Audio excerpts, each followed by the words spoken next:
بسم اللہ الرحمن الرحیم ایاک نعبد و ایاک نستعین۔ میرے پاکستانیوں، آج میں پولیس تھانے گیا اپنی انویسٹیگیشن کے لیے، اپنی سٹیٹمنٹ ریکارڈ کرنے کے لیے۔ تو میرے لیے تو اب ایسے ہے کہ عدالتیں میرا آفس بن گئی ہیں، ہر روز میں آفس جاتا ہوں جس طرح، اور یہ انویسٹیگیشن پولیس کے بار بار پولیس اور جی آئی ٹیز کی انویسٹیگیشن میں بھی جاتا ہوں۔ میں صرف اپنی قوم کو آج یہ بتانا چاہتا ہوں کہ مجھے اس دوران میں اللہ کا شکر ادا کرتا ہوں کہ یہ جو میں 14 مہینے سے گزرا ہوں، میں نے 27 سال پہلے تحریک انصاف شروع تو کی تھی کہ اس ملک میں سب سے بڑا مسئلہ یہ ہے کہ انصاف نہیں ہے۔ مطلب انصاف کا مطلب یہ، انصاف اب یاد رکھیں ہمیشہ کمزور کو چاہیے ہوتا ہے، طاقتور اپنے آپ کو قانون سے اوپر رکھتا ہے۔ امریکہ اپنے آپ کو انٹرنیشنل کرمنل کورٹ کا حصہ نہیں بنانا چاہتا کیونکہ وہ طاقتور ہے، لیکن کمزور ملک اس کا حصہ بننا چاہتے ہیں کیونکہ ان کو طاقتور سے تحفظ چاہیے۔ جنگل کے اندر کمزور کو کوئی تحفظ نہیں ملتا، جو طاقتور ہوتا ہے بس اس کا راج ہے۔ تو انسانی معاشروں کے اندر، جس طرح میں آپ کو بار بار یہ چاہتا ہوں آپ کے ذہنوں میں چلا جائے کہ اللہ کے سارے پیغمبروں کا اصل مشن ہی انصاف تھا۔ اور پھر سے بتا دوں، انصاف آزاد کرتا ہے انسانوں کو، کیونکہ ان کے حقوق طاقتور سے اس کی جب تحفظ دیتا ہے تو انسان آزاد ہو جاتے ہیں، اور آزاد انسان کی پرواز اوپر جاتی ہے۔ ایک انصاف کے معاشرے میں امن ہوتا ہے، اور امن، انصاف اور آزاد معاشرے خوشحال ہوتے ہیں۔ جو آج آپ سارے دنیا کے معاشرے دیکھ لیں، یہ جو بھی مغرب، یورپ وغیرہ، یہ جو بھی خوشحالی ہے وہاں یہ ساری چیزیں ہیں، انصاف ہے، آزاد ہیں، امن ہے، خوشحال ہے۔ ہمارا مسئلہ یہ ہے کہ انصاف نہیں ہے، تو یہ میری سٹرگل چلی تھی۔ تو ان 14 مہینے میں مجھے صحیح طرح اندازہ ہوا ہے کہ یہاں تو بیچارہ کمزور پس جاتا ہے، یہاں تو جو ہمارا انصاف کا نظام ہے، اس بیچارہ اس کو تو وہ بالکل نہتا ہے، اس کو معاشرہ بالکل اس کی حفاظت نہیں کرتا۔ میں اپنی پارٹی کو بھی کہتا ہوں کہ جو اب ہمارے سے گزر رہی ہے، ہمارے گھروں میں گھس کے، رشتہ داروں کے بچوں کو اٹھا کے لے جاتے ہیں، عورتوں کو تنگ بدتمیزی کرتے ہیں، کئیوں کی جگہ عورتیں بھی اٹھائی ہیں، ان سے بدتمیزی کی ہے، سیف لوٹ لیے ہیں، گھر لوٹ لیے ہیں، گھر توڑ دیے ہیں، بزنسز بند کر دیے ہیں۔ تو یہ جو ہمارے سے ہو رہا ہے، یہ سارے کمزور طبقے سے ہوتا ہے۔ پاکستان میں جب وہ طاقتور کے سامنے اس کا ٹاکرا ہوتا ہے، آج اندرون سندھ آپ چلے جائیں تو جو وہاں لوگوں کا کمزور طبقے کا حال ہے، میں آپ کو یقین دلاتا ہوں کہ انسانی معاشرے میں ایسے لوگوں کو کوئی نہیں رکھ سکتا۔ یعنی ہوتا کیا ہے کہ وہ ان کے خلاف جرم بھی ہوتا ہے، ظلم بھی ہوتا ہے، اور انہی کو پھر ان کے اوپر سزا بھی مل جاتی ہے۔ یہ ہر جگہ ہے، یہ ہمارا بدقسمتی سے پختونخوا میں تھوڑا سا کم ہے، لیکن جس طرح آپ نیچے جاتے جائیں، پنجاب، پھر صدرن پنجاب، پھر سندھ، وہاں تو کوئی کمزور کی کوئی سننے والا نہیں ہے۔ تو ہمارے لیے میرا جو آج عزم ہے وہ اور سٹرونگ ہوا ہے، اور مضبوط ہوا ہے کہ یہ ایک جہاد ہے انصاف کی۔ کیوں اللہ کے پیغمبروں نے سب نے انصاف کے اوپر بات کی تھی؟ کیونکہ یہ انسانوں کو آزاد کرتا ہے۔ ہمارے لوگ غلام ہیں، حقیقی آزادی اس لیے ہے۔ تو میں اب تفتیش پہ آتا ہوں۔ تفتیش کیا تھی جی؟ کہ 9 مئی کو بہت بڑی سازش ہوئی، اور آپ مجھے پوچھ رہے ہیں کہ آپ سازش کا حصہ تھے۔ میں نے ان کو کہا سازش ہوئی، اس میں کوئی شک نہیں، وہ سازش تھی، لیکن سازش سے فائدہ کس کو ہوا اور نقصان کس کو ہوا؟ اگر سازش سے ہمیں فائدہ ہوتا تو تب ہی آپ کہتے نا کہ ہم نے سازش کی ہے۔ اگر سازش کی وجہ سے 10,000 لوگ ہمارے جیلوں میں ہیں، سینئر لیڈرشپ جیلوں میں ہیں، اب میرے 200 پہ کیس پہنچنے لگے ہیں، ہمارے گھر توڑے جا رہے ہیں، بزنسز بند کی جا رہی ہیں، وہ جیلوں میں سے صرف وہ چھوٹتے ہیں جو کہیں جی کہ میں آج تحریک انصاف چھوڑ رہا ہوں، اب وہ نکل سکتا ہے، اور پھر سب کچھ معاف ہو جاتا ہے، سارے اس کے کیس ڈراپ ہو جاتے ہیں۔ تو سوال میرا یہ ہے کہ فائدہ کس کو ہوا؟ فائدہ ہوا یہ جو سارے منی لانڈررز، یہ 30 سال سے جو ملک کو لوٹ رہے ہیں، جن کے پیسے باہر پڑے ہیں، جو کہ اربوں کھربوں پتی بن گئے جبکہ ملک مقروض ہو گیا ہے، یہ سارے جو آج اوپر بیٹھے ہوئے ہیں ان کو فائدہ ہوا ہے. اور ان کو فائدہ کس نے کروایا؟ ملک کی اسٹیبلشمنٹ نے. اور انہوں نے کامیابی سے اسٹیبلشمنٹ کو استعمال کیا، اور انہوں نے اس اسٹیبلشمنٹ کو ان کے ساتھ مل کے سازش کی. یہ سازش کبھی نہ ہوتی جب یہ دونوں مل کے نہ کرتے. اور بہت بڑی سازش ہمارے سے نہیں ہوئی، پاکستان سے ہوئی ہے. اب میں آپ کو بتاؤں سازش ہوئی کیسے. سپریم کورٹ کا فیصلہ آ گیا ہے کہ عمران خان کو غیر قانونی اور غیر آئینی طور پہ اٹھایا گیا، اغوا کیا گیا ہائی کورٹ کے اندر سے. یہ میں نے سازش کر کے اٹھوایا تھا اپنے آپ کو. میں نے تو نکلنے سے پہلے صبح کو جب مجھے اندازہ ہوا کہ یہ مجھے پکڑیں گے، حالانکہ میرے اوپر کوئی کیس نہیں تھا، میں سب پہ بیل میں تھا، جب مجھے پتہ چلا تو میں نے پہلے کہا کہ وارنٹ دکھاؤ اور مجھے پکڑ لو. تو کیا ضرورت پڑی تھی کہ ڈنڈے مار کے، چیزیں توڑ کے، شیشے توڑ کے، وہ بیچارہ رجسٹری آفس کے سٹاف کو مارا، وکیلوں کو مارا، میرے گارڈز کو بیچارے ان کو مارا. کیا ضرورت پڑی تھی؟ کیا کہ میں دہشت گرد تھا؟ تو جان کے یہ دنیا میں دکھانے کے لیے ویژلز یہ جو گئے ہیں کہ جس طرح مجھے وہاں سے پکڑ کے لے کے گئے ہیں. اور اس کے بعد پہلے سے ہی تیاری تھی کہ جو بھی رد عمل آئے گا وہ پہلے سے تیار بیٹھے تھے کہ انہوں نے یہ بلڈنگ چلانی ہے. اور میں انشاءاللہ جس دن انڈیپینڈنٹ انویسٹیگیشن ہوئی میں ثابت کروں گا. عسکری ٹاورز کا ایک گواہ ہے، اور کوئی پتہ نہیں وہ ویگو ڈالا وہاں پہنچ اور اس کو اٹھا کے لے جائے. اس کی پوری ریکارڈنگ ہے کہ وہاں کیا ہوا تھا. وہ کوئی تحریک انصاف نہیں تھی جب عسکری ٹاور چلایا گیا. اور کیا آج آئی جی پنجاب جو دندناتا پھر رہا ہے، کیا اس سے کسی نے نہیں پوچھنا کہ وہاں سے 2 گھنٹے لگ رہے ہیں، وہ لوگ آ رہے ہیں اور یا پروٹیسٹ کرنے کے لیے؟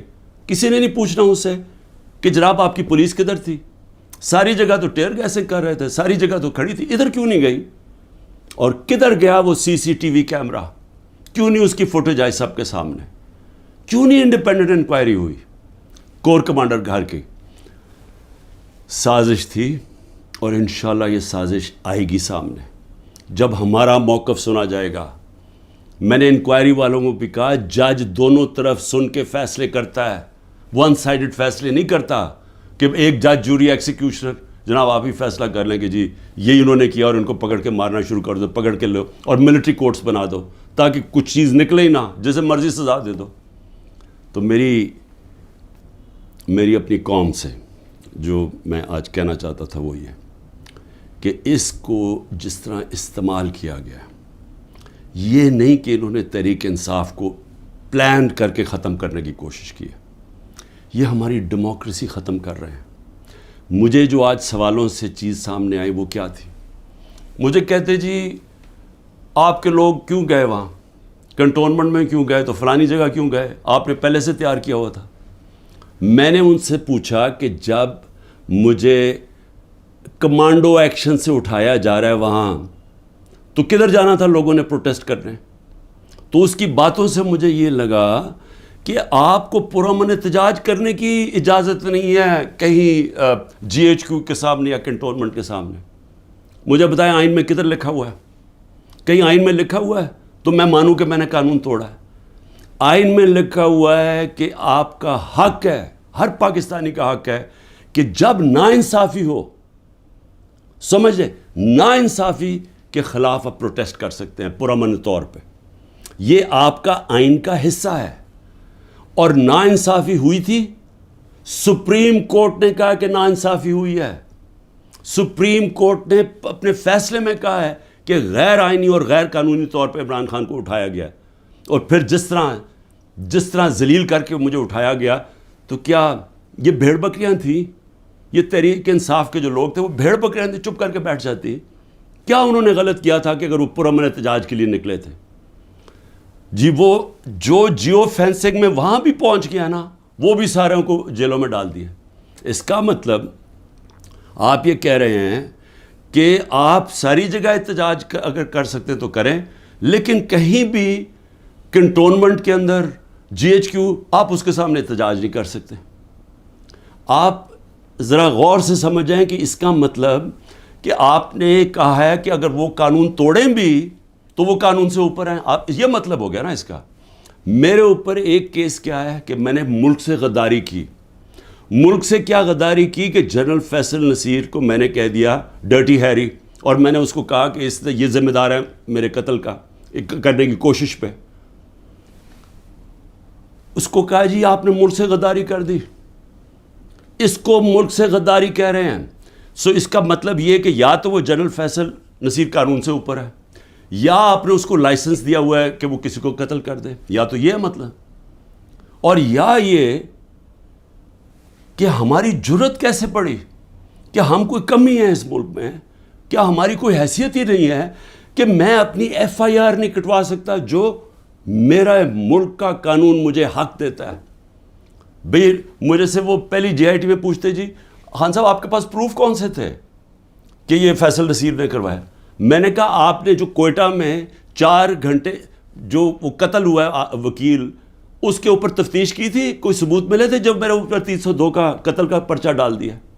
کیا جب ضلع شاہ جب مرا تھا تو 3 دن میرے اوپر 302 جب قتل کا پرچہ لگایا تھا, آپ نے تفتیش کی تھی؟ تو جب ایف آئی آر کا مطلب ہوتا ہے فرسٹ انویسٹیگیٹنگ رپورٹ, تو جب وہ تفتیش ہوگی تو پتہ چلے گا نا. تو میرا سوال یہ ہے کہ برطانیہ میں جو سب سے مقدس جگہ ہے وہ ہے prime minister house, 10 Downing Street. ہر دوسرے دن وہاں احتجاج ہوتا ہے, پرامن احتجاج ہوتا ہے. کبھی کسی نے اس کے اوپر روکا ہے؟ تو مجھے یہ بتائیں کہ جب رینجرز کو دیکھ رہے ہیں مجھے اٹھا رہے اور کمانڈوز, تو کیا لوگوں نے کدھر جانا تھا؟ احتجاج ہی کرنا تھا نا. سوال یہ کیوں نہیں پوچھتے کہ وہ لوگ جو 25 لوگوں کو گولیاں سے مارا گیا, وہ لوگ جن کی نوجوانوں کی ٹانگیں چلیں گی, 3 لوگوں کی ٹانگیں کٹی, جو بستر پہ ہے, جو کمر پہ گولی لگی پیرالائز ہو گیا, وہ کیا پاکستانی نہیں تھے؟ ان کو کوئی حقوق نہیں ہے, ان کا کوئی نام ہی نہیں لے رہا کہ جی کور کمانڈر ہاؤس جلایا. ہم سب اس کے ہم مذمت کرتے ہیں. میں نے اپنی ججمنٹ میں لکھا ہوا ہے چیف جسٹس نے کہ عمران خان کو جب پہلی دفعہ جب میں عدالت میں پہلی دفعہ مجھے پتہ چلا کہ ہوا کیا ہے, میں نے اسی وقت مذمت کی, اور میں نے کہا 27 سال میں نے ہمیشہ اپنی پارٹی کو کہا ہے کہ اپنے قانون کے بیچ میں رہنا ہے. میں نے کبھی اس ملک کا قانون نہیں توڑا, اور میں آج پھر کہتا ہوں کہ یہ جو کیا جا رہا ہے, یہ جو انکوزیشن ہے, یہ انصاف نہیں ہو رہا, ون سائیڈڈ ہے. کہ فیصلہ کر لیا کہ جناب آپ نے تحریک انصاف کو ختم کرنا ہے, تو ساری پارٹی کو, کتنے لوگ تھے جو یہ جو جدھر جو گھر جلیا, بلڈنگ جلی, کتنے ہوں گے؟ 100, 150, 200, 300, 400, 1000 ہوگا. تو 10,000 لوگوں کو کس طرح اندر ڈال دیں, اور پھر ان کو موقع دیں کہ وہ بتائیں تو صحیح کہ ان کی سائڈ کیا تھی. دوسرا کام جی 164 کے بیان لیے جا رہے ہیں. جو جیلوں کے اندر لوگ ہیں, جو خاص طور پہ جن کو انہوں نے سمجھا جی جیو فینسنگ میں آ گئے, ان سے بیان کیا لیا جا رہا ہے, میرے سینئر لیڈرشپ جو جیلوں میں ہے, کہ جی 164 کا بیان دیں کہ عمران خان نے ہمیں حکم دیا تھا کہ وہاں جا کے گھر جلاؤ. یہ عمران خان کا حکم ہے, یہ ان سے بیان لے رہے ہیں. پہلے تو قانون کے اندر یہ سمجھ جائیں کہ جو وعدہ معاف گواہ ہوتا ہے اس کو گرگٹ کہتے ہیں قانون میں. گرگٹ کا مطلب کہ وہ رنگ بدلتا ہے, وہ جدھر ہوتا ہے جس کے ساتھ ہوتا ہے اسی طرح کا بن جاتا ہے, اس کی کوئی اہمیت نہیں ہوتی.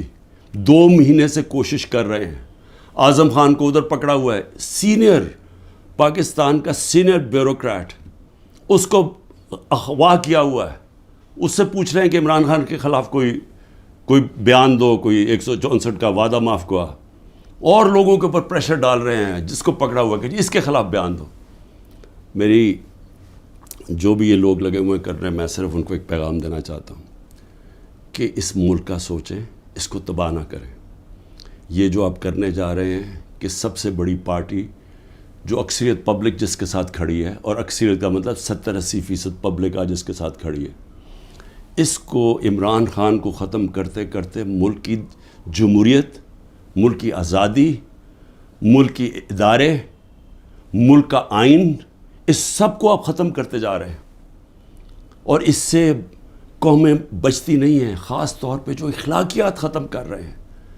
ساری morality ختم ہو گئی ہے. کیئر ٹیکر گورنمنٹ پہ وہ بیٹھے ہوئے ہیں, وہ ٹی وی پروگرام پہ کہہ رہے ہیں, ٹی وی پروگرام کے شرم بھی نہیں آ رہی کہ کیئر ٹیکر کا مطلب ہوتا ہے غیر جانبدار, نیوٹرل.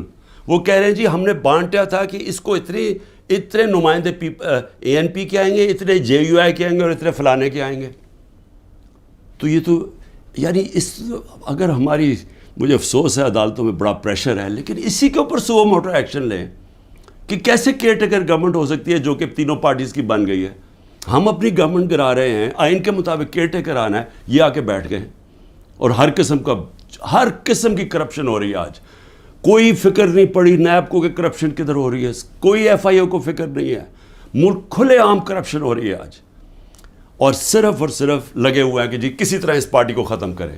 تو میں صرف ایک تو یہ کہنا چاہتا تھا آج کہ میرا یہ جو ہوا ہے آج تفتیش, مجھے حیرت ہوئی کہ وہ یہ, بلکہ وہ ان کے ایسے وہ بول رہے تھے جیسے کہ آپ احتجاج بھی کرنا آپ کے لیے آپ نے کوئی غداری کر رہا ہے ملک کے ساتھ, تو پھر جمہوریت ختم کر دیں, کہہ دیں مارشل لا لگ گیا, کہیں کہ پھر جناب جو مرضی وہ فیصلہ کریں گے وہ کریں گے. لیکن جمہوریت کے اندر ہمارا حق ہے کہ ناانصافی جب ہمارے سے ہوتی ہے اور سپریم کورٹ نے کنفرم کیا تو اس کے بعد ہمارا رائٹ ہوتا ہے پرامن احتجاج. اور میں پھر سے کہتا ہوں کہ جن لوگوں نے جلایا تھا کور کمانڈر گھر یا جو بھی جلائی ہیں بلڈنگز, ان سب کے اوپر ایکشن لینا چاہیے. میں سب سے پہلے کہتا ہوں, اور ہمیں کوئی انفارمیشن ہو ہم بھی آپ کی مدد کریں گے ان کے اوپر ایکشن لینے کے لیے, کیونکہ ہم نے نہیں کیا. دوسری چیز ہی اسرائیل آیا جی, اسرائیل کے اوپر ایک گورنمنٹ منسٹرز کہہ رہے ہیں کہ جی دیکھیں عمران خان کے, اسرائیل نے عمران خان کے لیے سپورٹ کر دیا. پہلے تو یہ ذرا میرے بیان سن لیں, یہ جب میں پرائم منسٹر تھا, یہ میرے بیان صرف یہاں نہیں ہیں, 2 پاکستان میں بھی ہے اور امریکہ کے اندر جا کے میں نے یہ بیان دیا ہے. یاد رکھیں امریکہ کے اندر سب سے تکڑی لابی اسرائیل کی لابی ہے. امریکہ کے اندر سننے کے میں نے بیان کیا دیا, اور پاکستان میں بھی پرائم منسٹر ہوتے ہوئے. Next questioner. There's been talk about Pakistan forming relations with Israel, and we know the winds of change are blowing through the Middle East. Is this in the cards, and why? I'm afraid I don't know where this has come from. It's not. Pakistan has a very straightforward position, and it was a founder of Pakistan, Quaid-e-Azam, Muhammad Ali Jinnah, who was very clear that, there has to be a just settlement, a homeland for Palestinians before Pakistan can recognize Israel. جو بھی کوئی ملک کرے, ہمارا تو موقف بڑا clear ہے, اور ہمارا موقف قائد اعظم محمد علی جناح نے 1947 میں کلیئر کر دیا تھا, 1948 میں, کہ ہم اسرائیل کو کبھی تسلیم نہیں کر سکتے جب تک فلسطینوں کو ان کا حق نہیں ملتا, ان کو ایک جسٹ سیٹلمنٹ نہیں ہوتی. جو 2 نیشن تھیوری تھی پیلسٹینین کی کہ ان کو پورا ایک ان کی اسٹیٹ ملے جو کہ پیلسٹینین فیصلہ کریں, ٹھیک ہے. جب تک وہ نہیں ہوتا, اگر ہم وہ تسلیم کر لیتے ہیں تو ہمیں پھر کشمیر کا بھی, ہمیں ایگزیکٹلی سچویشن کشمیر کا ہے تو ہمیں وہ بھی گیو اپ کرنا چاہنا چاہیے. تو اس لیے پاکستان نہیں تسلیم کر سکتا اسرائیل کو. اب امریکہ میں میری بیان کی کیا اہمیت ہے, کیونکہ یہ جو 2 ہیں نا, نواز شریف اور زرداری یا ان کے بچے, میں چیلنج کرتا ہوں کہ یہ جا کے امریکہ کیا پاکستان میں بیان دے دیں ان کے خلاف, لیکن امریکہ میں جا کے دیں. یہ میں کہتا ہوں کہ ان کی اتنی جرت نہیں تھی کہ جب امریکہ نے اور ہندوستان نے مل کے موڈی کے دورے پہ امریکہ جب جوائنٹ سٹیٹمنٹ دی اور انہوں نے کہا کہ پاکستان کا نام لیا بائیلیٹرل ٹاکس میں, پاکستان کا نام آتا ہے کہ جی پاکستان کراس بارڈر ٹیررزم کر رہی ہے اور پاکستان کو بند کرنی چاہیے. کسی کا بیان نکلا کسی کے منہ سے, کہیں وہ بیٹھا ہوا نواز شریف کہ اس کے منہ سے کوئی آواز نکلی, کہیں زرداری کے منہ سے کوئی آواز نکلی؟ نہیں نکلے گی. جب 400 ڈرون اٹیک ہو رہے تھے پاکستان میں, جو دنیا میں کوئی مثال ہی نہیں ہے کہ آپ جس کے لیے جنگ لڑ رہے ہیں وہ آپ کے ملک میں ڈرون اٹیک کر رہا ہے, ان کے منہ سے ایک لفظ نہیں نکلا. اور میں آج اپنی اسٹیبلشمنٹ سے پوچھنا چاہتا ہوں کہ آپ ان لوگوں کی آج حمایت کر رہے ہیں جن کے اربوں روپے نہیں ڈالر باہر پڑے ہوئے ہیں. یہ کبھی بھی ایک لفظ نہیں کہیں گے ان لوگوں کے پاس جن کو پتہ ہے کہ وہ کسی وقت ان کے، جس طرح وہ روسیوں کے اب ڈالر ضبط کر رہے ہیں نا، ان کی روسیوں کی پراپرٹیز جب سے جنگ ہوئی ہے ضبط کر رہے ہیں، وہ کبھی بھی ان کے ڈالرز، کیونکہ چوری کا پیسہ ہے اور اربوں ڈالر پڑا ہوا ہے ان کا باہر، یہ کبھی ان کے خلاف بات نہیں کریں گے، یہ اپنے ملک کے لیے کبھی کھڑے نہیں ہوں گے. یہ تو ان کو تو ہندوستان سے جان جاتی ہے، کیونکہ ان کو پتہ ہے کہ ہندوستان کی اور اسرائیل کی لابی بڑی مضبوط ہے امریکہ میں، تو یہ تو کبھی بھی نہیں ملک کے لیے سٹینڈ لے سکتے. تو ان کی جو بیکنگ کی جا رہی ہے، میں یہ سوال پوچھتا ہوں کہ آج عمران خان کو تو دہشت گرد ثابت کرنے کی کوشش کی جا رہی ہے. مجھے یہ بتائیں کہ کبھی عمران خان نے ایسی حرکت کی کہ امریکنوں کو میسج بھجوایا جائے اپنے ایمبیسڈر حسین حقانی کے ذریعے میمو گیٹ کے اندر، وہ جو میمو گیٹ تھا، امریکنوں کو کہہ رہا ہے کہ ہماری فوج سے ہمیں بچا لو، اس کو آج پرائم پوزیشن میں بیٹھا ملک کے فیصلے کر رہا ہے. اور دوسرا، جس کو اتنا پیار تھا مودی کے ساتھ کہ اس کو گھر پہ شادی پہ بلا لیا، جبکہ وہ پاکستانی فوج کو پاکستان کے آرمی چیف کو دہشت گرد کہہ رہا تھا مودی. وہ کہتا پرائم منسٹر ٹھیک ہے لیکن وہ تو پتلا ہے، دہشت گرد پاکستانی فوج کو کہہ رہا تھا. ڈان لیگز کے اندر کیا ہوا؟ وہی کہہ رہا تھا نا کہ ہم تو بے بس ہیں جناب، ہماری فوج دہشت گردی کر رہی ہے. وہ لوگ آج ملک کے فیصلے کریں اور وہ بیٹھ کے باہر بیٹھ کے اپنے بڑے بڑے محلات کے اندر، اربوں روپے کی پراپرٹیز کے اندر وہ بیٹھ کے جناب وہاں فیصلے کریں کہ جی ملک میں کیا ہوگا، ملک میں الیکشن کب ہوگا، وہ فیصلے کریں. اور یہاں کیا نظر نہیں آ رہا ہماری اسٹیبلشمنٹ کو؟ آپ کو نظر نہیں آ رہا کہ یہ کر کیا رہے ہیں اس ملک کے ساتھ؟ کیا ان کا انٹرسٹ ہے پاکستان سے؟ کیا جب مشکل پڑی یہ ملک سے باہر نہیں بھاگے؟ کیا اسٹیبلشمنٹ نے خود، میں گواہ ہوں جتنی دفعہ مجھے انہوں نے ان کی کرپشن کے کیسز بتائے ہیں، میں گواہ ہوں جب جنرل باجوہ نے بتایا کہ انہوں نے فلانے ملک سے کتنی کمیشن اربوں ڈالر کی کمائی، میں گواہ ہوں کہ جب انہوں نے بتایا کہ یہ آصف زرداری کے جو کیسز ہیں، یہ شروع کی بات تھی، بعد میں تو ڈیلنگ کر لی انہوں نے. جنرل مشرف نے جب اس کا نیب کا پہلی دفعہ جو چیئرمین بنا جنرل امجد، مجھے بریفنگ دی گئی کہ ان کی کتنی پراپرٹیز ہیں ملک سے باہر. یہ تو پکڑی گئی ہے نا ایون فیلڈز کی اور 2-3 اور، باقی کتنی پراپرٹیز ہیں میں بات کر رہا ہوں تب کی، آج سے 20 سال پہلے کی. اس کے بعد جو لوٹ مار انہوں نے 10 سال کی وہ اس کے اوپر ہے، اور آج جو کر رہے ہیں. تو کوئی ہمیں فکر نہیں ہے کہ ہمارا ملک بینکرپٹ ہو چکا ہے اور ہم آج انجینئرنگ کر رہے ہیں ہماری اسٹیبلشمنٹ کہ یہی لوگ پھر واپس آ جائیں؟ تو کوئی فکر نہیں ہے ملک کی. کیا یہ عمران خان نے کوئی ٹھیکہ لیا ہوا ہے کہ وہ سارا وقت یہ سارا برداشت کرے یہ جو ہو رہا ہے آج، اور صرف وہی اسی کے اوپر سارا رکھے کہ جی اس کو کسی طرح دبا دو؟ کس کا فائدہ ہے اس میں؟ اور اس لیے میں آخر میں صرف یہ کہنا چاہتا ہوں کہ دیکھیں یہ بڑی خواب ہے پاکستان کی، بڑا، اس کے لیے بہت بڑے ذہن تھے علامہ اقبال، اس کے لیے جس نے کس طرح کی سٹرگل کی، وہ بہت ہی بڑے لیڈر تھے، قائد اعظم. اور وہ لوگوں نے اس ملک کو جس طرح بنایا، اور جس طرح قائد اعظم نے جب پہلی دفعہ پاکستان آئے، جب ابھی پاکستان نہیں بنا 3 ہفتے پہلے آئے، تو انہوں نے کہا کہ اپنے اے ڈی سی کو کہ میں نہیں سمجھتا تھا کہ میری زندگی میں یہ پاکستان بنے گا. یہ وہ ملک تھا، اور ہم نے اپنی آنکھوں سے ہمارے بڑوں کو سنا، کیونکہ ہم تو پاکستان میں پیدا ہوئے تھے.